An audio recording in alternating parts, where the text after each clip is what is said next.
mask on. Fuck it, mask on. Mask on. Fuck it, mask on. Well, that was my pathetic attempt at creating an entrance. Hey, we all can't be Asia.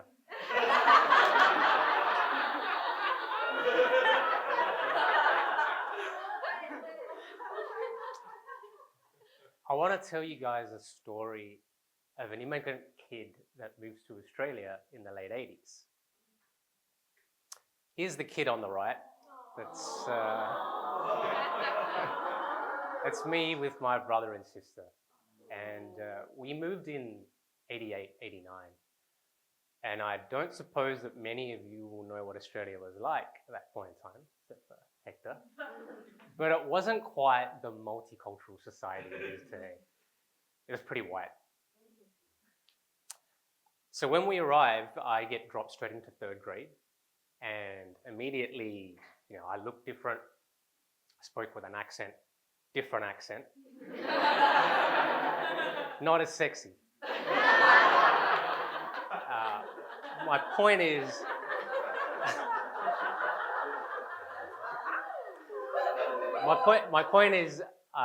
I stuck out like a sore thumb, and I was an easy target for bullying and racial abuse. But I developed a technique where I just pretended to be interested in things that other kids were interested in. Let me give you an example. I pretended to like trucks because that's what the other kids were talking about. And that helped me build commonality and made me feel accepted and liked. And this was really effective. So I just kept going with it. And I got really good at it. And actually this continued on into my teenage years, into my 20s and even my 30s. But by this time, it's become so automatic that I run into a bit of a problem. I've sort of lost my sense of self and sense of identity, and I start to feel sad, depressed, disconnected, and just without purpose. And I think that I will find happiness, satisfaction, and contentment from things in my external world. So I do a whole bunch of things in search for happiness. I change jobs, move cities and countries, and I travel the world. And on the screen here now, I've got just a small sample of some of my travel adventures, and I'm so blessed and so grateful to have had some incredible adventures. But when I look at these photos now, I can't help but think honey on a razor blade. Because when the amazing adventures and the trips were over, and I went back home and I was alone with myself and my mind, those feelings returned again. I felt sad, hollow, and disconnected and just without purpose. So in 2018, I moved to New York and I meet some friends and I start to get into meditation. And it doesn't take straight away, like it's not an everyday practice, but I'm starting to build a practice. And in doing so, I'm working the muscle of mindfulness.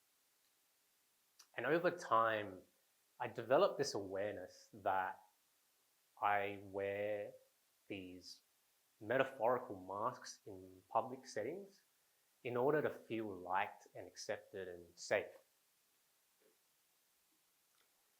And there's a line in the song from the intro by Future, and he says, mask on, effort, mask off.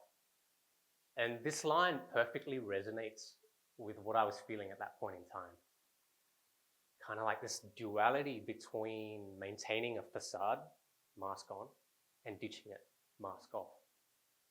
This internal tug of war I was having with myself, pretending to be something I'm not in public and then reverting to something a little closer to my authentic self in private. So one day I get this crazy idea. that I'm going to wear a physical mask for a whole day. And I go on Amazon and I start searching for different masks, and I settle on Captain America. Why? Why Captain America? Well, I tried to cheat. You see, the Captain America mask has a cutout over the mouth. I figured it'd be easy to breathe. Why not make life easier for myself? So I order the mask, it comes in the mail, and the day arrives that I'm going to wear the mask. I wake up, I put it on, and I go about my day. I do my yoga in the morning, I make my breakfast, I eat my breakfast, I jump on work calls with the camera off, of course.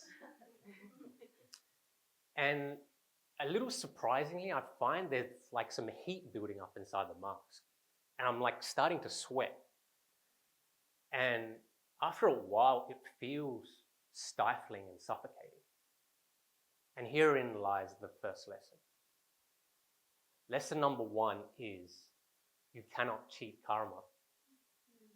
Karma ripens according to the causes and conditions that you plant, and that I planted in this instance. So anyway, I persevere through the discomfort, and I get to the end of the day. I've been wearing this mask for like 8 hours now, and I'm getting ready to take it off. I take it off, and as the cool air hits my face, I feel an immediate relief from the stifling, suffocating sensation. And I have this incredible aha moment that this is what I've been doing to my soul the whole time. I've been stifling and suffocating my soul, my body, and my mind by wearing these metaphorical masks. And then in the moment of just realization and energy and prana moving, I brought the mask with me, by the way. I ripped it in half.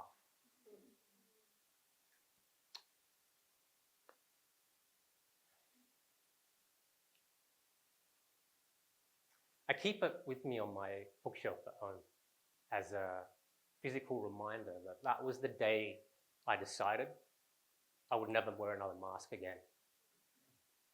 And of course, there's been relapses since then. But through meditation, I've developed watchfulness to catch myself doing it and shift and transform.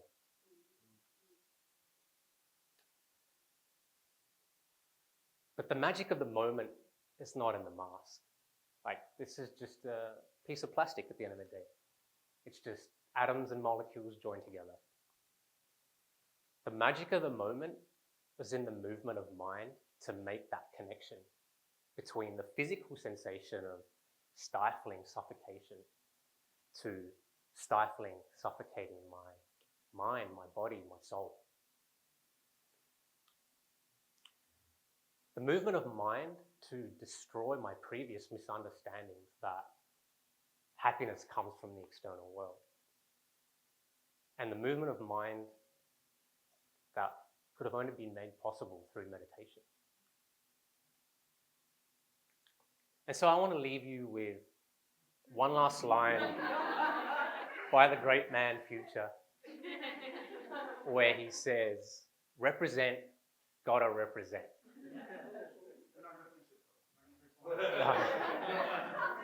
So I'll tell you what this line means to me. Stand in your identity. Be proud of your roots, your culture, your background, and the sum of the experiences that make you uniquely you. Just be yourself fearlessly, because everyone else is already taken, and you'll be dead soon.